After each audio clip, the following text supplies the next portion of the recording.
Esu Deimantė Žebrauskaitė, labdaros ir paramos fondo Maisto bankas direktorė.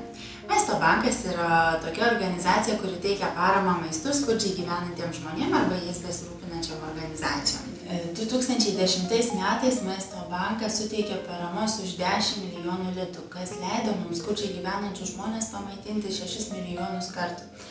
Reikėtų pasakyti, kad vienas finansinės paramos litas investuotas į Maisto banką leidžia mums organizuoti paramos maistu už 14 litų. Siekdamas tapti labiau nepriklausomų ir pasidengti dalį kaštų patiriamų organizuojant paramą maistu skurdžiai gyvenantiems žmonėms, Maisto bankas nusprendė užsiimti socialiniu verslu. Ketiname organizuoti išskirtines kavos pertraukas įmonių ir įstaigų mokymų ir seminarų metu.